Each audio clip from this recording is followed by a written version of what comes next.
ಆಂಗ್ಲರಿಗೆ ಕಣ್ಣೀರು, ಭಾರತಕ್ಕೆ ಪನ್ನೀರು. ಮದವೇರಿದ ಕೇರಳದ ಐರಾವತ ಸಂಜು ಸ್ಯಾಮನ್ಸ್ ದರ್ಬಾರು, ಇಂಡಿಯನ್ ಬ್ಯಾಟರ್ಗಳ ತಾಳಕ್ಕೆ ಲಯ ತಪ್ಪಿದ ಇಂಗ್ಲಿಷರು. ಜೇಕಬ್ ಬೆಥೆಲ್ ಭರ್ಜರಿ ಶತಕದ ನಡುವೆಯೂ ತಲೆಬಾಗಿದ ಬ್ರಿಟಿಷರು. ಟೀಂ ಇಂಡಿಯಾದ ಸಂಘಟಿತ ಆಟಕ್ಕೆ ಮನಸೋತ ಕ್ರಿಕೆಟ್ ಜನಕರು. ವಾಂಖೇಡೆಯಲ್ಲಿ ರಣರೋಚಕ ಗೆಲುವು ಸಾಧಿಸಿದ ಟೀಂ ಇಂಡಿಯಾ ಹುಡುಗರು. ಏಳು ಬೀಳು ಒತ್ತಡಗಳ ನಡುವೆಯೂ ಅಭಿಮಾನಿಗಳ ಹೃದಯ ಗೆದ್ದ ಭಾರತೀಯ ಆಟಗಾರರು. ಫೈನಲ್ನಲ್ಲಿ ಕಿವಿ ಹಿಂಡಲು ರೆಡಿಯಾಗಿದ್ದಾರೆ ಸ್ಕೈ ಬಾಯ್ಸ್. ಟಿ20 ವಿಶ್ವಕಪ್ ಗೆಲ್ಲಲೇಬೇಕು ಅನ್ನೋದೇ ಇಂಡಿಯನ್ಸ್ ವಾಯ್ಸ್. ಜೈ ಹೋ ಇಂಡಿಯಾ.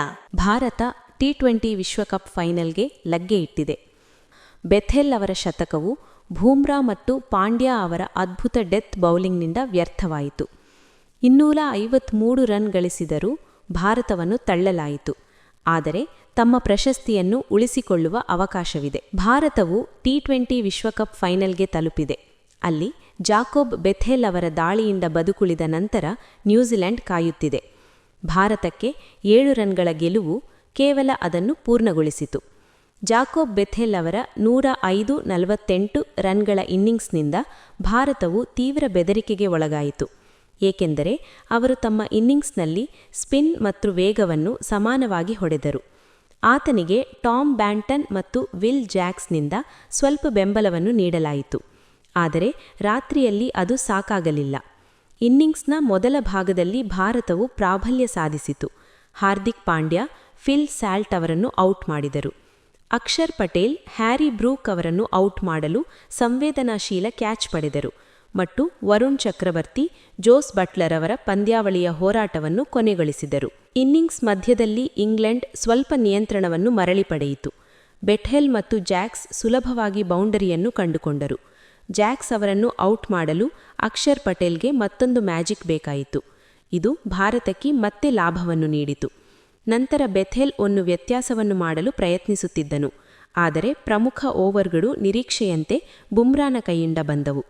18 ಎಸೆತಗಳಲ್ಲಿ 45 ರನ್ಗಳ ಅಗತ್ಯವಿದ್ದಾಗ ಮತ್ತು ಇಂಗ್ಲೆಂಡ್ ಉತ್ತಮ ಸ್ಥಿತಿಯಲ್ಲಿದ್ದಾಗ ಬೂಮ್ರಾ ತಮ್ಮ ಯಾರ್ಕರ್ಗಳನ್ನು ಹೊಡೆದರು ಮತ್ತು ಕೇವಲ 6 ರನ್ಗಳನ್ನು ಬಿಟ್ಟುಕೊಟ್ಟರು. ಹಾರ್ದಿಕ್ ಪಾಂಡ್ಯ ಮುಂದಿನ ಓವರನ್ನು ತೆಗೆದುಕೊಂಡು ಸ್ಯಾಮ್ ಕರನ್ ಅವರ ವಿಕೆಟ್ ಮೂಲಕ ಒತ್ತಡವನ್ನು ಹೆಚ್ಚಿಸಿದರು. ಈ ಓವರ್ನಲ್ಲಿ ಬೆಥೆಲ್ ತಮ್ಮ ಶತಕವನ್ನು ತಲುಪಿದರು.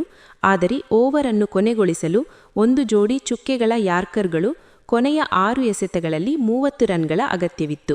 ಓವರ್ನ ಮೊದಲ ಎಸೆತದಲ್ಲಿ ಬೆಥೆಲ್ ರನ್ಔಟ್ ಆದರು ಮತ್ತು ಅವರು ಯಾರ್ಕರನ್ನು ಹಿಂಡಿದ ನಂತರ ಶಿವಂ ದುಬೆ ಅವರು ತಮ್ಮ ಪಾದವನ್ನು ರೇಖೆಯ ಹಿಂದೆ ಇಳಿಸುವುದನ್ನು ಖಚಿತಪಡಿಸಿಕೊಂಡರು ಮತ್ತು 4 ಕಾನೂನುಬದ್ಧ ಎಸೆತಗಳನ್ನು ನೀಡಿದರು. ಆರ್ಚರ್ ಅವರಲ್ಲಿ 3 ಸಿಕ್ಸರ್ಗೆ ಹೊಡೆದರು. ಆದರೆ ಆ ಹೊತ್ತಿಗೆ ಸ್ವಲ್ಪ ತಡವಾಗಿತ್ತು. ಭಾರತವು ಟಿ20 ವಿಶ್ವಕಪ್ನ ಸೆಮಿಫೈನಲ್ನಲ್ಲಿ ದಾಖಲೆಯ ಒಟ್ಟು 253/7 ರೊಂದಿಗೆ ಕೊನೆಗೊಂಡಿತು. ಸ್ಯಾಮ್ಸನ್ ಮತ್ತು ಶಿವಂ ದುಬೆ ಸಾಮ್ರಾಜ್ಯಶಾಹಿ ನಾಕ್ಗಳೊಂದಿಗೆ ಅಡಿಪಾಯ ಹಾಕಿದ ನಂತರ ಹಾರ್ದಿಕ್ ಪಾಂಡ್ಯ ಮತ್ತು ತಿಲಕ್ ವರ್ಮಾ ಇನ್ನಿಂಗ್ಸನ್ನು ಅದ್ಭುತವಾಗಿ ಮುಗಿಸಿದರು. ಸ್ಯಾಮ್ಸನ್ 89 ರನ್ ಗಳಿಸಿದರು. ಟಿ20 ವಿಶ್ವಕಪ್ ಸೆಮಿಫೈನಲ್ನಲ್ಲಿ ಭಾರತದ ಜಂಟಿ ಅತಿ ಹೆಚ್ಚು ವೈಯಕ್ತಿಕ ಸ್ಕೋರ್. ಆದರೆ ದುಬೆ 25 ಎಸೆತಗಳಲ್ಲಿ 43 ರನ್ ಗಳಿಸಿ ಭಾರತವು ಇನ್ನಿಂಗ್ಸ್ ಮೂಲಕ ತಮ್ಮ ವೇಗವನ್ನು ಉಳಿಸಿಕೊಂಡಿದೆ ಎಂದು ಖಚಿತಪಡಿಸಿದರು. ದುಬೆ ಎಲ್ಬಿಡಬ್ಲ್ಯೂ ಡಿಆರ್ಎಸ್ ಮೇಲ್ಮನವಿಯಿಂದ ಬದುಕುಳಿದರು. ಆದರೆ ಹಾರ್ದಿಕ್ ಪಾಂಡ್ಯ ಅವರೊಂದಿಗಿನ ಸಂವಹನದಲ್ಲಿ ಕೊರತೆಯ ನಂತರ ಆಟದ ರನ್ ವಿರುದ್ಧ ರನ್ಔಟ್ ಆದರು. ಆದರೂ ಹತ್ಯಾಕಾಂಡ ಮುಂದುವರೆಯಿತು. ಭಾರತವು 2 ಓವರ್ಗಳ ಕಾಲ ಶಾಂತವಾಗಿತ್ತು. ಬಹುಶಃ ಶಿವಂ ದುಬೆ ಅವರು ತಮ್ಮ ಉದ್ದನೆಯ ಸಣ್ಣೆಗೋಲುಗಳನ್ನು ಬಳಸಿ ಸಿಕ್ಸರ್ಗಳನ್ನು ಗಳಿಸಬೇಕಿತ್ತು. ಸೂರ್ಯಕುಮಾರ್ ಯಾದವ್ ಸ್ಟಂಪ್ ಔಟ್ ಆದ ನಂತರ ಇಂಗ್ಲೆಂಡ್ 3ನೇ ವಿಕೆಟ್ ಪಡೆದರು. ಆದರೆ ಅದು ಮುಖ್ಯವಾಗಿರಲಿಲ್ಲ. ಸ್ಕೋರಿಂಗ್ ದರವು ಇನ್ನೂ ಓವರ್ಗೆ 12 ರನ್ಗಳಿಗಿಂತ ಹೆಚ್ಚಾಗಿತ್ತು. ಸ್ಯಾಮ್ಸನ್ ತಮ್ಮ ಶತಕವನ್ನು ಮಿಸ್ ಮಾಡಿಕೊಂಡರು. 89 ರನ್ ಗಳಿಸಿದರು. ಆದರೆ ಬಾಯ್ ಅವರು ತಮ್ಮ ತಂಡಕ್ಕೆ ಕೆಲಸವನ್ನು ಮಾಡಿದರು. ಅವರು ಶತಕದ ಗುರಿಯನ್ನು ಹೊಂದಿರಬಹುದಿತ್ತು. ಆದರೆ ಭಾರತವು ಪ್ರತಿ ಚೆಂಡನ್ನು 6 ರನ್ಗಳಿಗೆ ಹೊಡೆಯುವ ಗುರಿಯನ್ನು ಹೊಂದಿರುವ ಹಂತದಲ್ಲಿದೆ. ಇದಕ್ಕೂ ಮೊದಲು ಇಶಾನ್ ಕಿಶನ್ ಅವರ ವಿಕೆಟ್ ಇಂಗ್ಲೆಂಡ್ಗೆ ಯಾವುದೇ ಪರಿಹಾರವನ್ನು ತಂದಿರಲಿಲ್ಲ. ಶಿವಂ ದುಬೆ ತಮ್ಮದೇ ಆದ ಸಿಕ್ಸರ್ಗಳೊಂದಿಗೆ ವಿನೋದವನ್ನು ಸೇರಿಕೊಂಡರು. ಇಂಗ್ಲೆಂಡ್ ಕೊನೆಗೂ $1 ಮಿಲಿಯನ್ ಕಾಡುತ್ತಿದ್ದ ಅಪಾಯಕಾರಿ ಇಶಾನ್ ಕಿಶನ್ ಅವರನ್ನು ಔಟ್ ಮಾಡಿತು. ಮತ್ತೊಮ್ಮೆ ಆದಿಲ್ ರಶೀದ್ ಎಂಬ ಆ ವ್ಯಕ್ತಿ ಅವರಿಗೆ ಮುನ್ನಡೆ ನೀಡಿದರು. ಈ ಮಧ್ಯೆ ಸ್ಯಾಮ್ಸನ್ ಜೊತೆಯಲ್ಲಿ ಮೋಟಾರ್ ಚಲಾಯಿಸುತ್ತಿದ್ದನು. ಭಾರತೀಯ ಆರಂಭಿಕ ಆಟಗಾರ ಕೇವಲ 26 ಎಸೆತಗಳಲ್ಲಿ ಅರ್ಧಶತಕ ಬಾರಿಸಿ ಇಂಗ್ಲೆಂಡ್ನ ಹಾಯಿಗಳಿಂದ ಗಾಳಿಯನ್ನು ಬೀಸಿದರು.